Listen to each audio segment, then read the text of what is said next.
Multivariable Calculus, Section 12.9, Lagrange Multipliers. So here's what Wikipedia has to say about Lagrange multipliers. In mathematical optimization, the method of Lagrange multipliers, named after Joseph Louis Lagrange, is a strategy for finding maxima and minima of a function subject to equality constraints. So, for example, the red surface has a maximum up there at the top of that red hill. But if we want to know the maximum constrained to the blue plane, then that's another kettle of fish entirely. The maximum of the surface on the blue plane is different.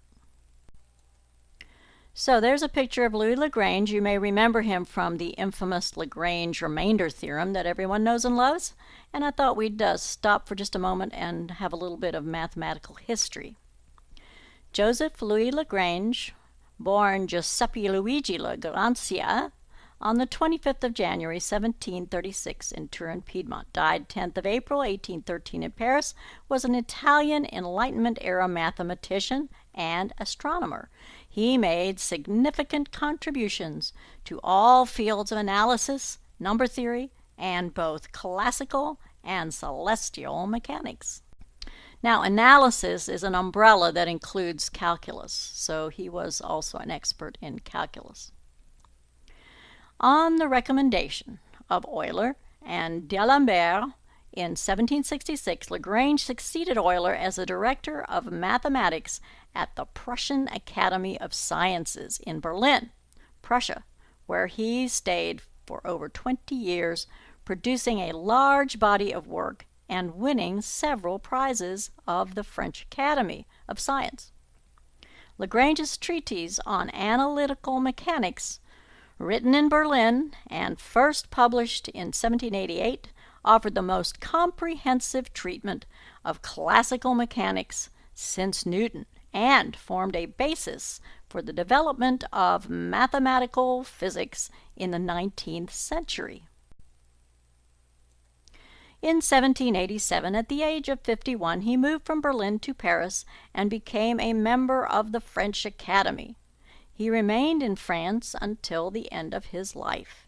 He became the first professor of analysis at the École Polytechnique upon its opening in 1794, founding member of the Bureau des Longitudes, and senator in 1799. So quite an accomplished fellow. Okay, so let's review what we know about extrema from previous lessons. We already know that extrema can only occur on the interior of a plane region where all partial derivatives are zero, or equivalently, the gradient of f is the null vector, or else where at least one of the partial derivatives is undefined. And so that's what we've been doing. We've been taking a function and looking at its partial derivatives, setting them all equal to 0, and solving. But now we're going to need to find extrema when there are additional constraints. In this situation, Lagrange multipliers can help, because what we have now is going to be a subset of the original domain, and there may be a boundary where the extrema can occur. And so we don't really have a method for that yet, other than if it's some kind of simple example where we can use logic or change to single variable calculus. So first of all, let's talk about what Lagrange multipliers are. Let's start with a simple example that can be solved several ways. Find the points on the hyperbola xy = 1 closest to the origin. Okay, so what we're trying to minimize is the distance to the origin. That's our function f. And our constraint, our extra information that narrows down the domain of this question, is that y times x has to equal 1. So here's a picture of the hyperbola. Way number 1 is just geometric logic. Well, look at it. Which points are closest to the origin? Well, it would be where you had a line segment perpendicular to the hyperbola, right? And remember later, gradients are perpendicular. Hint, hint, hint. So anyway, obviously it's the points at 1, 1, and negative 1, that minimize the distance to the origin. And so we're just using logic here. Okay, way number 2, elementary calculus. Pick any point on the hyperbola and call it xy, and then that blue line segment, the length of that blue line segment would be the distance to the origin. And we want to find the line segment with the shortest length. Find the minimum value of x squared plus y squared, which would be, now instead of taking the square root, which would be actual distance, when you have distance problems, it's easier to minimize the square of the distance because the derivatives are easier. So f of x is equal to x squared plus 1 over x squared, because our constraint is that x times y equals 1. So if we solve for y, we get y equals 1 over x. Comprendo? So now we've got a problem in a single variable calculus problem. Take the derivative, set it equal to 0, factor it and solve it, and we get x equal plus or minus 1. And then just to be fancy, I used the second derivative test, which shows us that that has to be a minimum, because the second derivative is positive, so the graph of f would be concave up. And so again, the points 1, 1 and negative 1, negative 1 minimize the distance to the origin, because when x is plus or minus 1, y is 1 over x, so it would have the same value. Okay, way 3 would be our new way with Lagrange multipliers. Find the minimum value of x squared plus y squared constrained by xy equals 1. And so what we do is we let f of xy, two variables function, equal x squared plus y squared, which is the distance, and then we look at some level curves. So there are various values of f, which would be your z value, and what it would look like. Of course, we'd have a surface coming up towards you, getting bigger and bigger, but these are the level curves. Okay. Now notice that the solution occurs when the level curve is tangent to the constraint curve, which we can call the level curve of g of xy equal xy when g is 1. And so the black hyperbola is a level curve for the constraint, and the blue circles are the level curves for the function we're trying to minimize or maximize. And the circle that is tangent to the black hyperbola there is where our solution lies. And that's the key to Lagrange multipliers. If the level curves are tangent, then their normals will be parallel, and that's what we're going to use in our solution. We learned in a previous lesson that the gradient of f is perpendicular to the level curves of f, and likewise the gradient of g will be perpendicular to the level curves of g.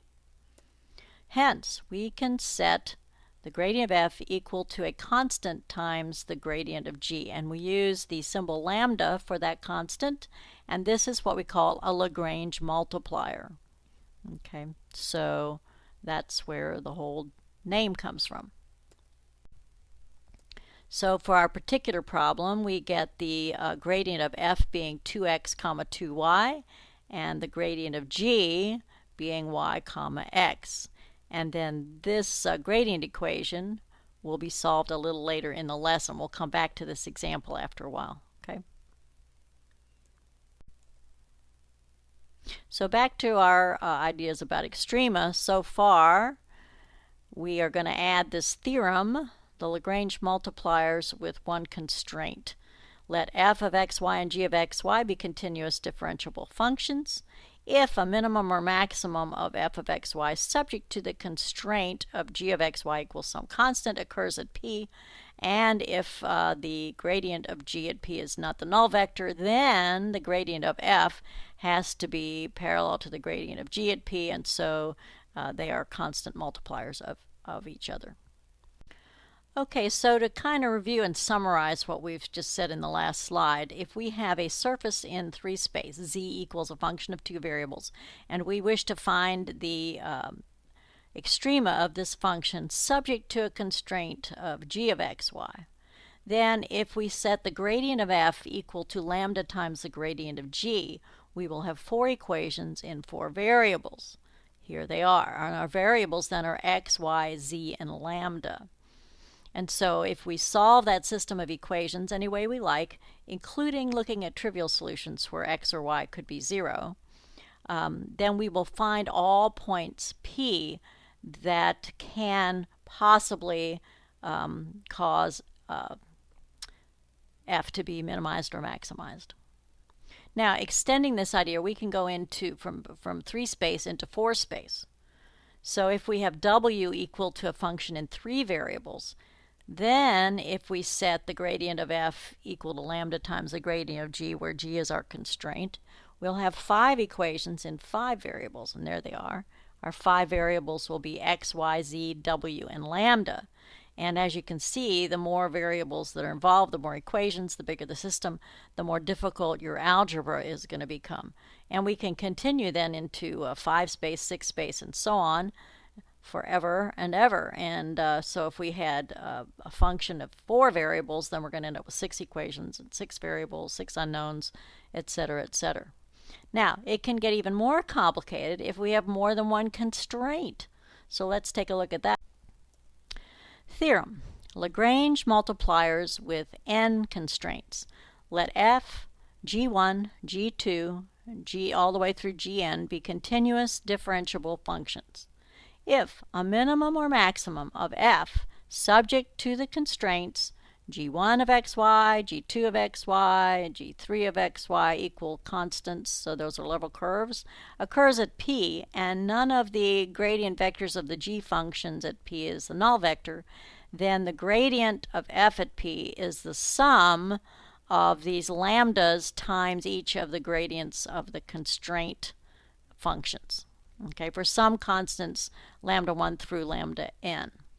Now this so instead of just having an equation with one gradient on the f gradient on one side and the g gradient on the other side, we have to add up all the different g gradients times these unknown lambdas. And you could also do this for functions of 3 variables or 4 variables, etc.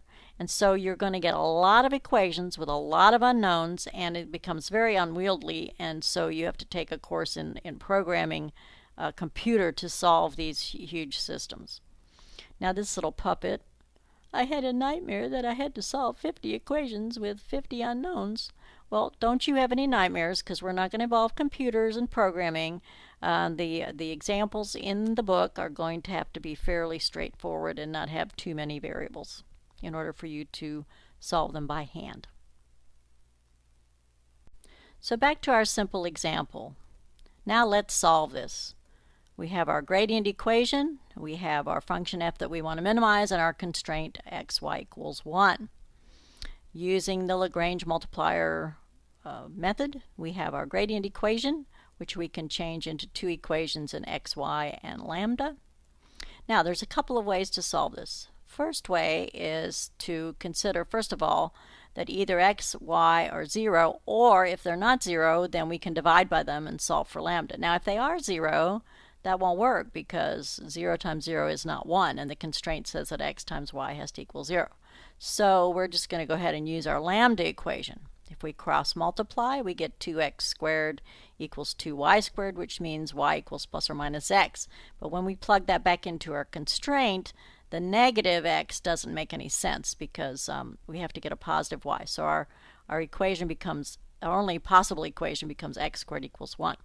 That means x is plus or minus 1, and y would have to have the same sign in order for xy to come out positive, and so our solution is as before. 1, 1, and negative 1 are closest to the origin. Now a second way to solve this is to move lambda y and lambda x to the left and create a matrix equation.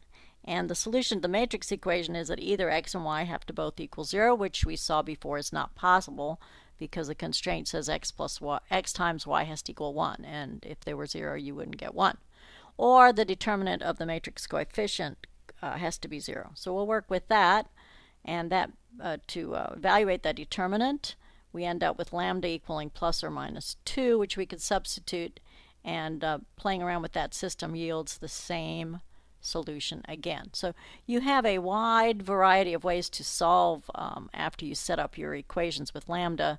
You know, you're not constrained to any one particular way of solving it. Warning: the Lagrange multipliers method does not distinguish between mins and maxes. So we have to use logic or compare the values we get for f to determine which points produce mins and which points produce maxes. There's no second derivative test we can use.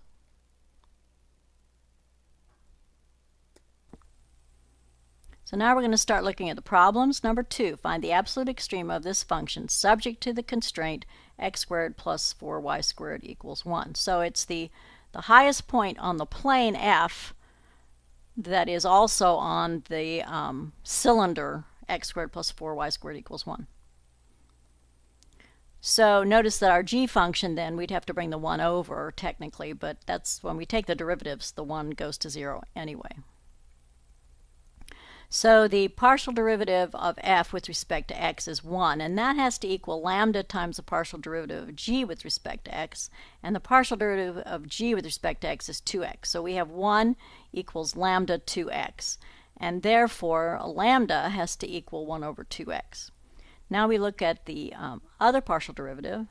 With respect to y, it's also 1, and that has to equal lambda times the partial derivative of g with respect to y, which would be lambda times 8y.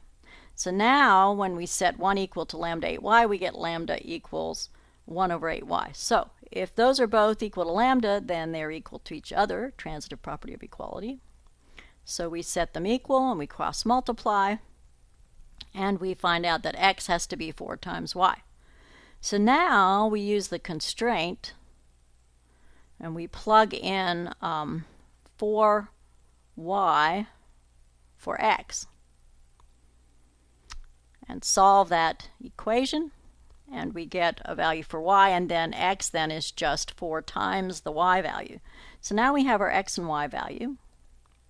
We're going to go ahead and plug that into the function to find the maximum minimum. Now if we want a maximum and we're just adding x and y, then pretty obviously the maximum is just going to be the sum of the positives, and the minimum then is obviously going to be the sum of the negatives. Now if it wasn't obvious, you would have to check all combinations thereof to see which number came out highest or lowest. So the maximum is at that point, and the value then ends up being root 5 over 2 when you do the arithmetic, and the minimum is just the sum of the negative values, so it occurs at the negative values of x and y, and the minimum value then of the function is negative root 5 over 2.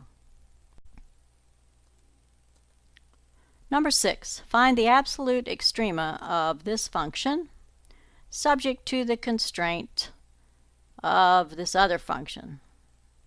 Okay, so same idea. We take the partial derivative of x for f, which is 8x, and set that equal to lambda times the partial derivative with respect to x of the constraint, which is 2x. And then so pretty obviously either x is 0 or lambda could be 4. So there are other solutions, but we can't find them yet.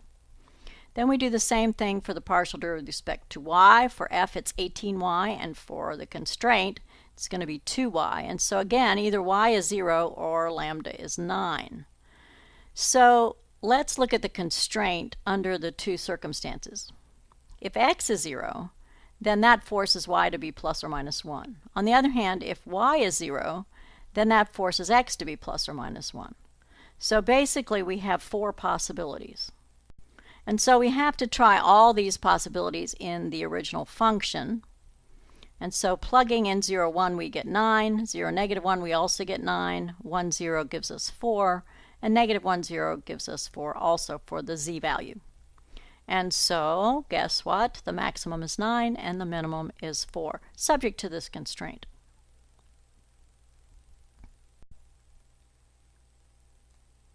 Number 8, find the absolute extrema of the function of 3 variables subject to the constraint x squared plus y squared plus z squared equals 1. Okay, so same thing.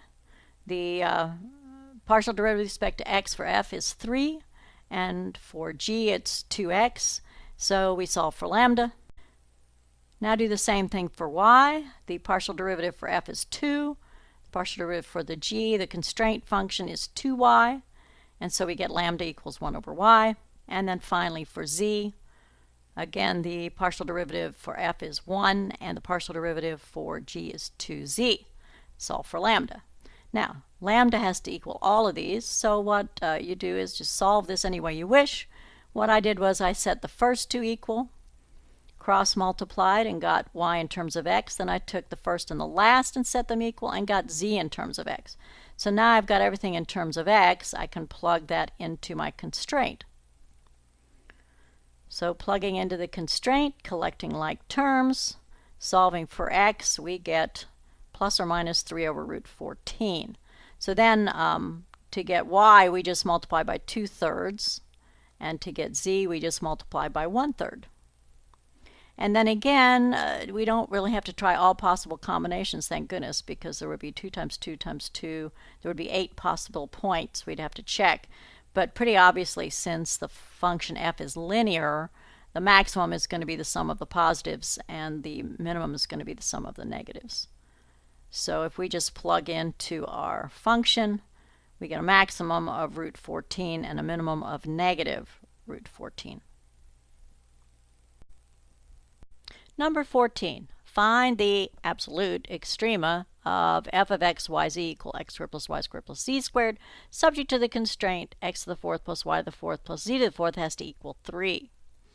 So here are our 3 lambda equations, because the gradient of f is 2x, 2y, 2z, and the gradient of g would be 4x cubed, 4y cubed, 4z cubed, respectively. First of all, let's assume none of them are 0, okay?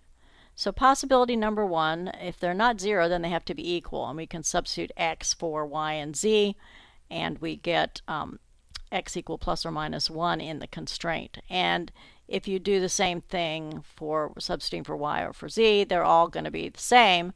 So we either have x, y, and z all being 1, or x, y, and z all being negative 1. And if we plug plus or minus 1 in for each of the variables into f, we get a value of 3. Is that a min or a max? Well, we'll talk about that in a minute. Well, what if possibility number 2, they're all 0? Well, unfortunately, then when we plug 0 in for all the variables in our constraint, that doesn't work. So that's not a possibility. But don't get too excited about solving for lambda. There are other possibilities here for zeros. For example, possibility number 3, exactly 2 of the variables are 0, in which case the remaining one, plugging into the constraint, will be plus or minus the 4th root of 3. And if we plug that into f, we're going to get the square root of 3 for our possible extrema. And then finally, possibility number 4, exactly 1 of the variables is 0, and the other 2 are equal. So for that, when we solve, we would get x. If x is one of the variables that's not 0, then we get the 4th root of 3 halves. The other variable that's not 0 would also be the 4th root of 3 halves, and plugging those into f will always give you the square root of 6. Okay, so what's our minimum and what's our maximum? Well, the absolute maximum is 3, because that's the largest of our possible answers. And our minimum is the square root of 3, because that's the smallest of our possible answers.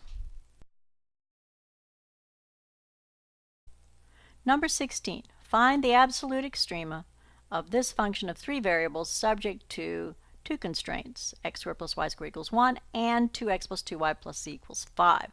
So first let's identify our constraint functions, g and h, and since the theorem says they have to equal 0, we have to bring the 1 and the 5 over. Although it really doesn't matter, because in the derivatives those will go to 0. And instead of separate equations this time, I'm going to build one equation, because the partial derivatives of f have to then equal lambda times the partial derivatives of g plus some other constant, which I'm going to call mu, times the partial derivatives of h. And so obviously this could get very complicated, and so the textbook is keeping everything simple. So here are the partial derivatives of f, g, and h respectively, and so they're quite simple. Now we can build 3 equations using the first components, the second components, and the third components. And here are our 3 equations. Now, if we look at that last equation, pretty obviously mu is 1. And from the first 2 equations, we can see that x and y have to be equal. And so now we can plug into either of our constraints, and I chose the first one, we can plug x in for y and solve for x, and then we know that y is the same value. And then finally, we can use our second constraint to find the z value. And so I just plugged in twice x plus twice y plus z equals 5, which means z is 5 plus or minus 2 root 2. Now, again, obviously the max and the minimum here are pretty obvious. Since the function is only equal to z, we don't have to test a whole bunch of numbers. We know immediately that the maximum is 5 plus 2 root 2 and the minimum is 5 minus 2 root 2.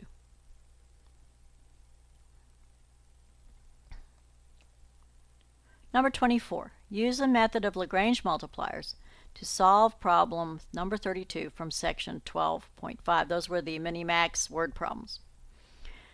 And so the problem number 32 was to find the point in the first octant on the surface described by xy equal 8 closest to the origin. So to use this method, we think of the xy equal 8 as the constraint, and then the function we want to minimize, because it's closest, so we want to minimize the distance, and that's not very convenient, so instead we minimize the square of the distance, which would give us the same x, y, and z values. So the partial derivative with respect to x has to equal lambda times the partial derivative of the constraint with respect to x, and the same thing for the partial derivative with respect to y, which is 2y, has to equal lambda times the partial derivative with respect to y of the constraint, and so on. And for each of those three, we solve for lambda. And since lambda has to be the same throughout, we can set those first two equal, which I did, and then cross multiplied. And solving that, we get x equal y, and then set the second two equal, cross multiply, and that gives us z equal to y. And so now we can plug x in for y and z in our constraint, and x has to be 2. And so the point on this surface closest to the origin is 2, 2, 2.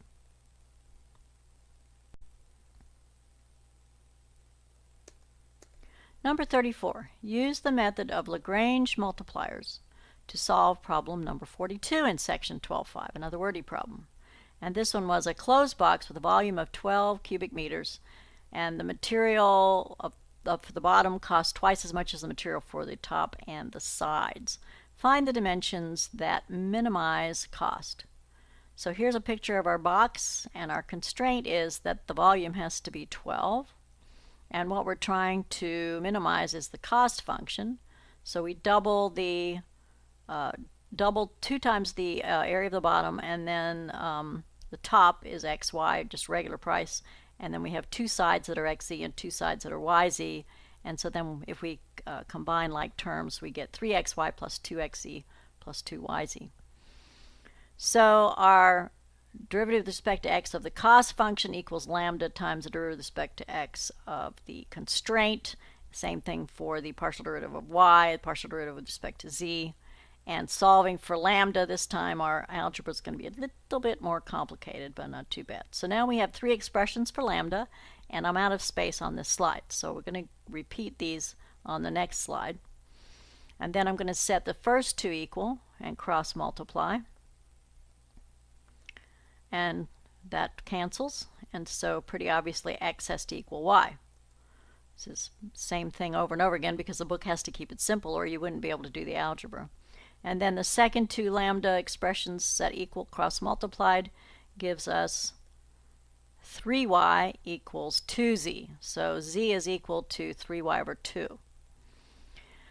So now we have everything in terms of y. So we take our constraint function and we replace x and z with their expressions in y, and we can solve for y, and y is 2. And then we can go back up here, and since x is equal to y, x is 2. And then for z, we multiply y by 3/2. So there's our answer. The dimensions that minimize the cost are a base of 2 meters by 2 meters and a height of 3 meters. So now I leave you with another interesting set of surfaces, and it's your turn to work the problems in 12.9.